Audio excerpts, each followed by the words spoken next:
up, everybody? You're not tuned in to Off the Rock, and we got the one and the only Dusty DeLuna in the building. What's good, my guy? What up? Hey, man, we also got, you know what I'm saying, to my left, the very beautiful Brave the Gemini in the building. What's good, y'all? What's good, y'all? And I'm your host with the most. I am Rock in the building, too, man. So, look, man, Dusty, man, is this is this your first interview? That's my number one. Number one. Yeah. In the building, man. I feel so like, y'all don't know, man. I be feeling honored to be people's like first interview, so we can do like a now and then go back and do like a then, you know, like a before and after and stuff. Welcome. Thank you. Like you said, you know, can't be 6 months. It's gonna have to be, or what'd you say, about a year? I said 4 to 6 months. I think 4 to 6 months.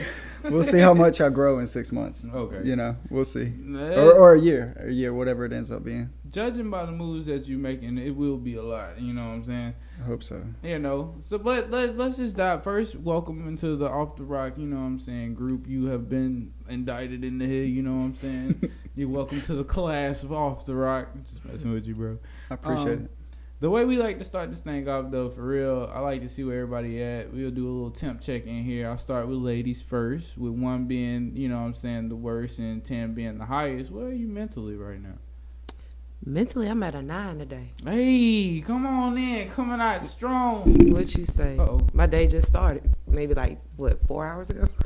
My day's so strong, I messed around and kicked the microphone. Yeah, look, that's some energy there, ain't it? You ain't lied. Is it the day or the drink? I think could be a little bit of both. Shout out to the Elks Club, man, at my job. They done gave, man. Yeah. When I was helping them today. Cheers to y'all. Yeah, for sure. They done gave, bruh, a whole cup of that I don't want to say it because they don't sponsor us, but they gave me a good cup of drink, you know what I'm saying? And if that drink sponsors us, I'll say it the next time. You know what I'm saying? But why are you at a 9? I'm at a 9 for one. I feel good because my day just started. Look at God. About what I said, like 4 hours ago? I don't know. I think so. Maybe about 4 hours ago. Okay. It's good. And I'm sober. So that's good. Hey. Well, I'm telling you, boy. That is a plus. You know what I'm saying? Dusty, where you at, man? 1 through 10. I hate to say the same number, but I mean, I just have to say 9, you know? Okay. That's what I'm talking about. Why we at a 9, my boy? I don't know. I was thinking about it on the way here. Just appreciative, you know? Appreciative to be on your podcast. Appreciative Same, just man. to be Same. around and doing what I want to do instead of what, you know, I can. Yeah. So I just feel really appreciative right now. How about you? I feel like that's a blessing, and I feel like I'm at a 10. I don't know what's up with y'all, and it's 9. But I'm going. That's still good. He just want to do better, like they say. No, it ain't that I want to do better, man. It's been a lot of opportunities and stuff that's just been popping up in my life, man. I feel I got offered, like, somebody asked for my resume for an engineering job. Did I ever take a class in engineering? Hell no. But will I take the job? Hell yeah. I can follow directions. Networking has always got people places that degrees just can't. You know what I'm saying? Or it got them there faster than a degree would ever. So if somebody like, yo, Rock, all I need you to do is enter these numbers into this computer, blah, blah, blah, it's engineering, I'm going to be like, yeah, I'm going to take it, you know? So I can go from, you know, getting paid a little to getting paid a lot, and then Off the Rack blows up, then I'm going to say goodbye. You know what I'm saying? I thought you were talking about audio engineering. I wish, bro. Or what type of engineering? She works with, like rockets. I just know engineering requires a lot of math. Hey, bro, they make calculators. They got Mathway. I'll figure this out. You know what I'm saying? For the right number. People be out. Yeah, you're going to learn a lot. Look, for the right price, you're going to learn a lot. What you say? Opportunity, man. Because they were talking about they make over $150,000 a year. I'm like, bro, I just need like half of that. You know what I'm saying? And I'll be straight. You feel me?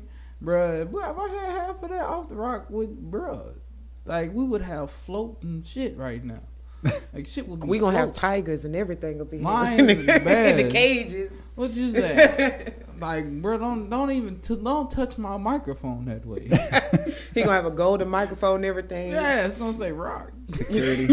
Security. What? I have a chain like this. I have a chain, and the chain would be diamonds, but it'd just be a rock, like in the shape of a boulder.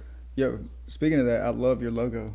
Who did your logo? Thank you, man. Shout out to my guy. He actually is like, he's one of my family members. He's been into the family. But yeah, my homegirl, I had to hook you up with his stuff. But let's go and dive into this interview, man. Dusty, man, what made you get into the music game? Because there's a lot of stuff that you do. Like, you like to work on boats, very talented.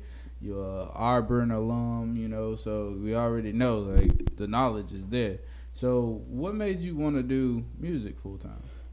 When I was a kid, man, when I was growing up in Atlanta, it just was a lot. Like, around you was going on. And my parents, they got me a Usher CD when I was, like, in 3rd grade.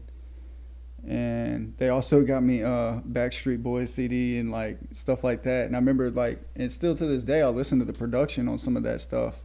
And the production is fire. Oh, yeah. And I just really got into it. I remember, like, you know, being in elementary school, and one of my friends had a computer. And I went over to their house, and I was like, yo, we got to write songs on this computer. Mm-hmm. I don't know music theory to this day. I don't know any of that stuff, but I was just like, I want to be a songwriter. And it's still, you know, to this day now, like, if I'm capable of making a song that I feel like I really enjoy, it still blows my mind. Because I remember being, like, young and being like, yo, I want to make music. Like, I want to actually hear my voice back or write something that someone else sings or whatever it is. So I think just, like, out the gate, it was just something that I was doing. And that's a beautiful thing. You know what I'm saying? It's like, but that's like way over here and way over there when you said Usher, and then you said Backstreet Boys. Was it the 8701 album of Usher, or was it the first one? It's the one where he's got the beanie with the goggles, tilted. Yeah, the My like, Way. My Way. Yeah, My Way. I was like, yeah. Now that boy hopped in the booth and was like, watch this. Yeah. Well, that came later. But like the My Way music video where I didn't realize it, but he's dressed like a Clockwork Orange. If you ever seen that movie, he has like the little eye thing on and like the top hat, and I didn't realize that till like way later in life. But that music video where he's like at that carnival and stuff, and he's like running around, and the fact that like Usher was in Atlanta too, it was just like really relatable, you know. Would you say that's one of your influences to start doing music? I mean, I can't say Usher was. Probably like the biggest when I was little was like I got the first CD that I paid for myself was Weird Al Yankovic. What? I like Weird Al. And he was a trailblazer. Like I'm not saying like to this day he's like a person, but I remember being like, yo, he just took the words and changed them. Yeah, and I was like, oh, you can do that. Like and so that's when I like would just like listen to someone else's song and like write my own thing to it. Mm-hmm. And I was like, damn. Yeah. Shout out to the remix.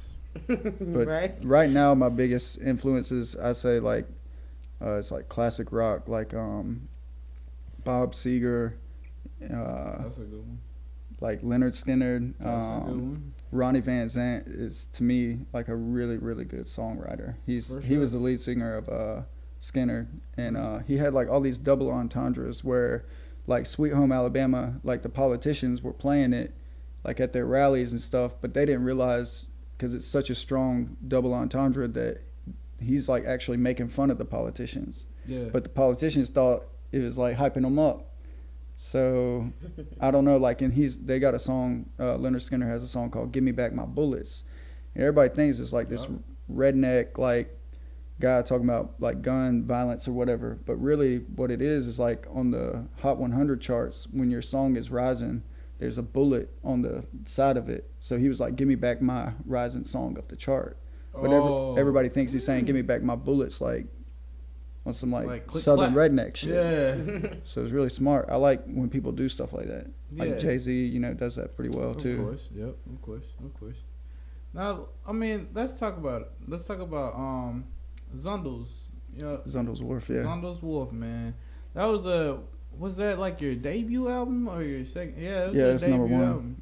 Because you put out some projects, but that was really one that you really, really put your hands on. What was it like making it? How did you want people to feel when they listen to it?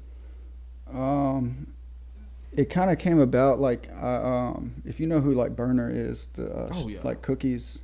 Yeah. He has a producer named Cosmo, and I have a close friend who was out and living in San Francisco, and I was traveling out there, and while I was going out there, I was kind of like listening to the Bay sound, and I was like, bro, like these beats by this guy named Cosmo are fire, and I was like, I'd love to put like Southern energy on this Bay Area sound, and I was in Martinique, which is like a small island in the Lesser Antilles of the Caribbean. Listen to this money right here. I love it. Look, you see me over here. I'm just like I'm like the southern island of what the hell was that again? Martinique, it ain't fancy, bro. Like it ain't what it sounds like. It sounds fancy. It sounds like it, but like no. But I was out there and actually, yeah. Anyways, but I had this beat from Cosmo, and I didn't know what I was gonna do with it. And it's crazy because I was in like a French, which Martinique is owned by France. So I'm out in this like French island, and I'm listening to this beat, and it just clicks like "Welcome to the Gulf Coast," and I don't know. It took me a lot to get to where I could speak about the Gulf Coast. Like I feel like I just like did a bunch of other stuff. I lived like in Nashville, and I didn't really develop my own sound. If you follow like Jimmy Buffett's like story, he went from around here in Pascagoula and Fairhope and stuff, and to New Orleans. And then he went up, and he did really well in New Orleans, and he went to Nashville. But when he was in Nashville, it didn't work because it's like all the industry, and it's already people that have made it. And I felt that same way in Nashville. Like I just didn't fit in. And when I moved back to the Gulf Coast in 2018, I was like, oh shit, like this has been me this whole time. Mm-hmm. So like Welcome to the Gulf Coast was just kind of like my coming back and like finding myself, Yeah, it was you pretty much, just saying like, okay, I am Southern, I'm gonna embrace it, but I'm also gonna channel that into my music. Right. Which is, just taking, like, I think people should always use the necessary tools and things that they have around them in order to make things great. Because some people, they'll try to shun it and try to hide it at the split of something. That was me for a while, like I was like, damn, if I'm not from LA or New York or something, you're not gonna love me. Yeah, but being yourself and being original is what it's all about. That's how you end up finding your sound. Exactly. So on that album, you worked with a couple artists. What was one of your first ones? Yeah, your favorite ones to work with? Definitely, like I was telling you before, Trap. He's the only artist that I kind of have that's on my little publishing company, Fried Green Records. Working with him has always been really cool. He's one of those guys who like he gets in there and he puts the work in. Some artists don't like to do that. Yeah, but ain't what they supposed to do anyway? Like, yeah, you would think so. You'd be surprised. I mean, people are weird, and like I want to stay on this topic, but I'll bring it back around just to like shout out Drop Top Foon. Bro, what's up, bro? That's where I was going next. But let me stay on Zundels War for a minute though, because that to me is like that was my baby. That was my first thing to put out. But there was actually a thing that they did in Pensacola called a Sing Easy. It's have you heard of it? Yeah. It's like a Sing Easy or a Speak Easy, but it's a Sing Easy where they have singers, and so you go in and it's real quiet.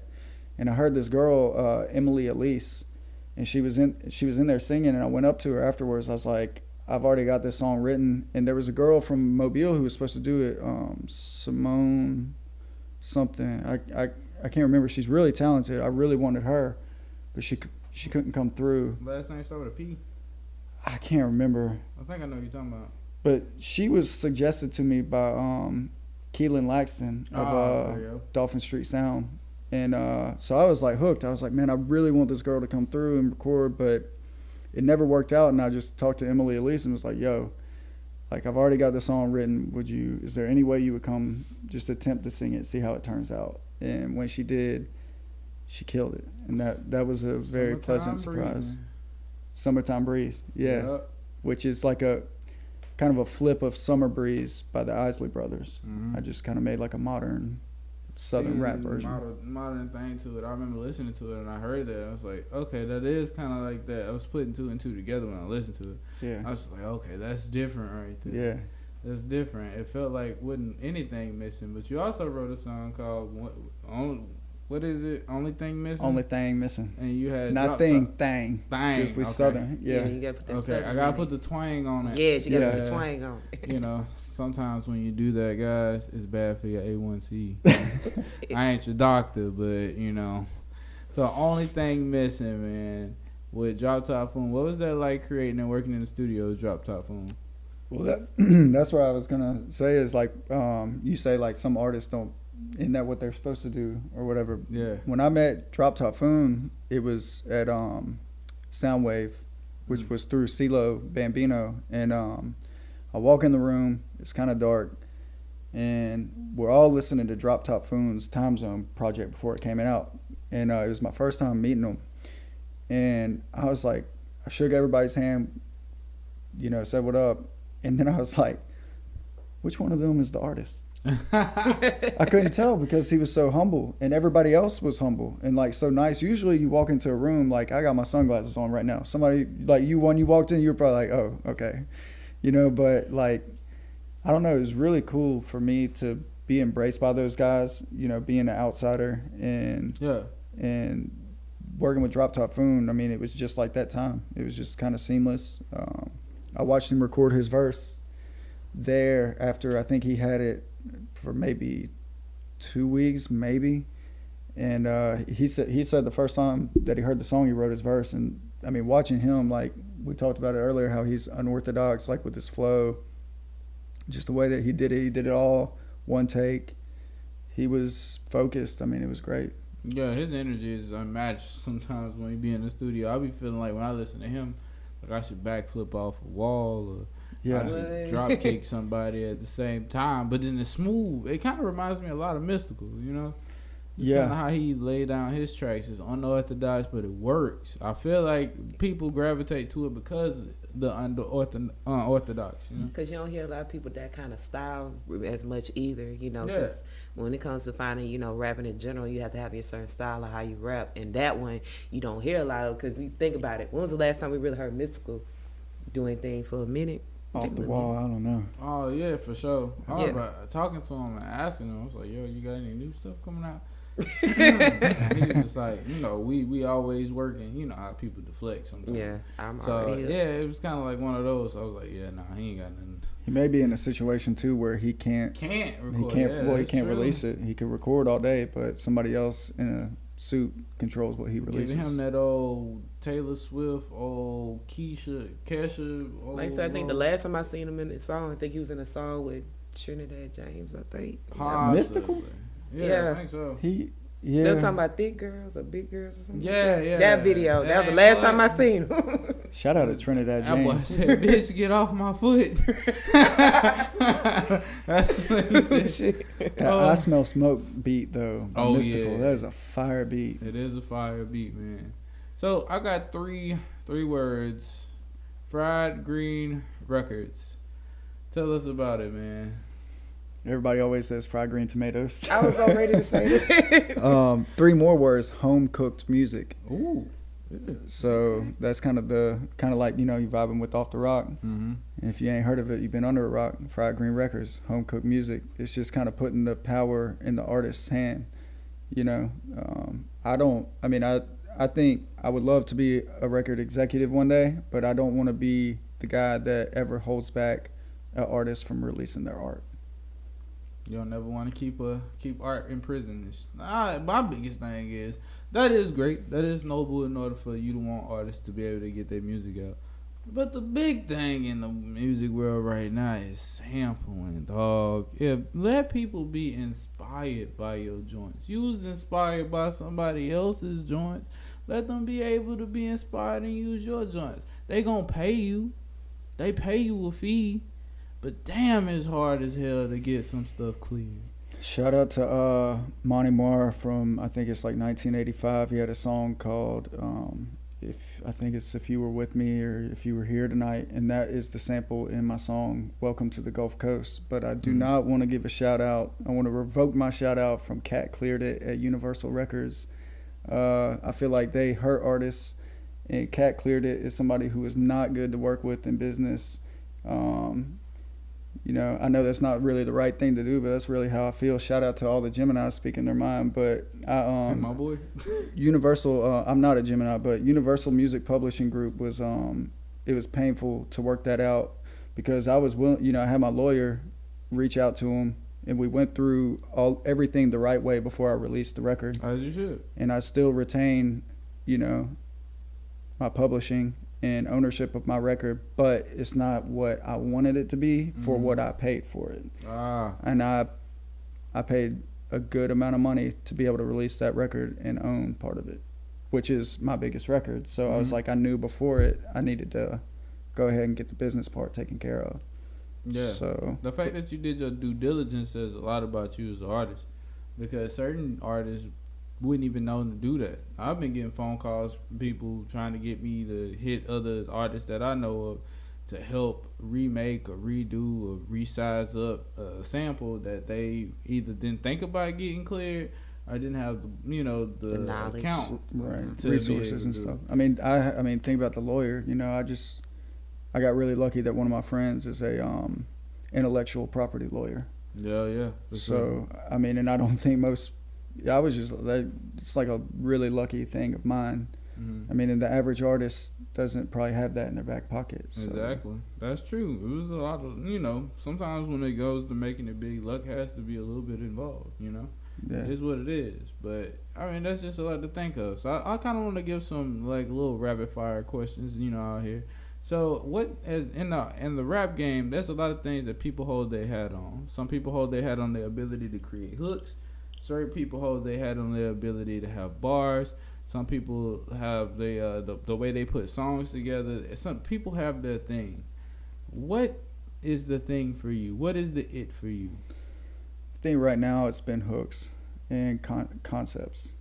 I really like song concepts, kind of like I was saying about Ronnie Van Zant. And like he's really good at making a concept sound cool sonically. But getting more into production and beats. Like I downloaded FL Studio like 3 weeks ago, and I've only worked in it for like a week, and I feel like I'm starting to, just from my experience like recording instruments and stuff like that in Nashville, I have like a different ear for it, I don't know. I think that's where I'm going is the beats. That makes sense. So studio vibe, we in the studio right now. What do you have to have in order to make a hit? Like, some people, I only need the green gummy bears. Topo Chico. I like Topo Chico. Topo Chico sparkling water. Sparkling water, bro. I thought he was finna say a Heineken. Why you like spicy water? No, sparkling water. Because it's like, it's healthy for you, but it also, will, calm your stomach down. Oh, so you like the fart on the... No. You like the fart on the beat. You shit on the beat, for real. So that is the key, everybody. I mean, I think it's cool when when an artist comes to my crib and I'm like, yo, you want sparkling water? And they're like, I never drink this. And then it's just like something that I think people associate with recording with me. Is sparkling water. I don't know. I would love to hear like the cuts of burping that they have. It's supposed to settle you, not like make you. I don't know, man. Do that. I don't know. Have you had Topo Chico or I've had it before. I don't know why you like it so hard, but I mean, hey, it's for you, bro. It's for you. Was like after the Yuka app, like we were talking about, bro. God. Goodness. Don't bring up where's the number on that? Yeah, shit, like bro? well, like I don't want to be drinking Coca-Cola or like other shit with all that hazardous stuff in it. So Topo Chico, is water. I don't know. It could be, man. I'm just saying, Health as I'll well. just be in the track. My mom to me. I'm just saying, Well, so I want to know, what is one of your top 5 favorite foods? Top 5 favorite foods. Like the number one, just one of them? Yeah, just give me one of them. Bro, chocolate chip cookies. From where though? Tate's. Okay. Tate's kind of crispy ones, I'm a weird person. I like my food like kind of well done. I'm not like I'm not going to go get a medium steak or something. I want it. And Tate's is like, to me, it's like golden, crisp, it's cooked. Cookies. Yeah. Yeah. I thought you were going to say crumble. I was like, bro, just put icing on cornbread. It's like, yeah, I don't know about that one. What about y'all? I want to know what y'all say. One of my top foods, bro, it's got to be ribs, dog. I cook some of the best ribs in I still got to try these ribs whenever you decide to, too. Cause, I'm thinking about making something next week, Tuesday. You don't like cream cheese jambalaya? No, I don't. See, you trying to get me fucked up. That's what happens. She watches this. I was about to say. Look, that's a good one. She's gonna hit me.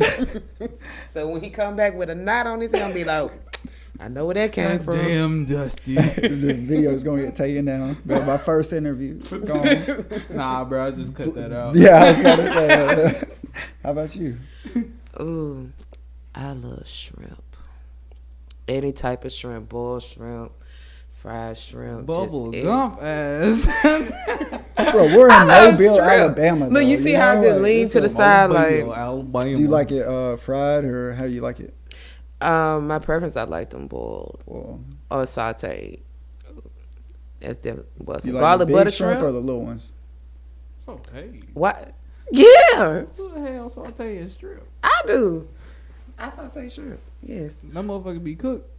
I feel like for the people that are not from the South and the Gulf Coast, they probably, sometimes they see the big ones and then they see the little ones and they don't, like, I know in Pensacola Beach, that's like kind of a thing. Like, I which like ones are you gonna both, get? but if I'm cooking, I'd rather go for the big ones because, if you cook it, it kind of actually shrivels down a bit. And if you get them small ones, you're going to be disappointed. The small ones good for frying. Big One ones. thing Yeah. that grinds my damn gears about them damn shrimp, especially them big ones. Listen, can I get the camera on me? Look, when you cooking jumbo shrimp and you decide to put them in pasta, hear me and hear me clearly. Take them damn tails off. Don't nobody want to work that damn hard to eat no damn pasta with your bruh. Have you ever been mid-bite into some pasta? Think you got the shell all the way off the ass of this shrimp and you bite and there's a crunch like never before? You wanted to eat shrimp, not Doritos. That is my biggest pet peeve. Peel them motherfucker. Made me question the person cooking. Oh yeah, for sure. BJ's. I love y'all. But take the ends off of them hoes. Why I feel you was coming with it for them because they shrimp linguine is so good. That actually might what I go to get today. Hey, I love BJ's. Don't get me wrong now. Y'all fuck with them. They don't sponsor us yet. But I'm just saying, like, when they come down to the food, they food good. I just hate that shit. Like, the ends of the tails. But anyway, Dusty, man. That was a real pet peeve for him. He felt that one. Grinds my gears. Yes. Shout out to Family Guy. For sure, man. Dusty, when people listen to your album, how do you want them to feel? Like they're at the beach. Okay. It's because you got this boat thing going on? Yeah, I mean, like, kind of like I said, like, when I left Nashville, it was like, shit. Like, I like being at the beach more than I like being in the city. That's real. I mean, I feel like get them sand between your toes and be free. Yeah. It just makes sense for me. I'm a Pisces, so I like water. Oh God. I thought you was gonna be like, I'm a Pisces, so I like pie. But I ain't gonna start with the jokes today. I'm gonna leave it. What's up with y'all in this moon stuff? Man, that stuff is real while you playing. Pisces and Gemini, it's a weird. We are frenemies. We are good friends and enemies at the same time. One of my best friends is a Pisces, and I hate y'all so much. Trust me, I know. I mean, I honestly don't care as long as y'all bring beer. What are you? What are you then? I am said Libra. Okay.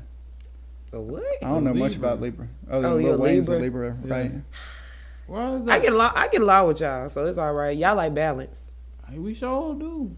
Sweet and spicy. But y'all actually get mad. Hot and cold. Yeah, y'all very indecisive too. Y'all know what y'all want to do. You damn right. You really don't know what you want to do. I have to call people in my family to figure out what I'm gonna eat. Cause I just can't make a decision. I call shout out to AJ, man. Camera shot on AJ, man. I call AJ all the time just to be AJ, bro. I don't know what to eat. I'm on Dolphin Street. Everything's here. I don't know what to eat. You know. Just pick the first thing to your right. Yeah. Yeah, you're right. Shout out to Mamas. Yeah, that's my place in Mobile. Yeah, Mama's on Dolphin Street. I haven't even been to Mama's yet. Shout out to Roosters though, cause them jerk chicken top. Look, we giving too many people shout outs to that. Look. All these places we're talking about sponsor us. Pay us money. Especially the local ones. The local ones especially. I'm gonna fight for you, baby. I'm gonna fight for you. You know what I'm saying? I got some stuff coming out later just for y'all. Dusty, man, I appreciate you coming and kicking it here on Off the Rock, man. What's something you want to tell the fans before we get out of here? Be looking for Trap and Trav. That's the artist that I'm working with. He's got a story to tell. He's got content to his music. Not only that, but a great voice. And if you're an artist that's out there, you fuck with my sound, holler at me, man. I'm definitely easy to contact. You can find me. We can work. You definitely can, because my boy is good in the booth and outside of it. You know what I'm saying? And Rave the Gemini, what you want to tell the people before we get out of here? Everybody stay safe.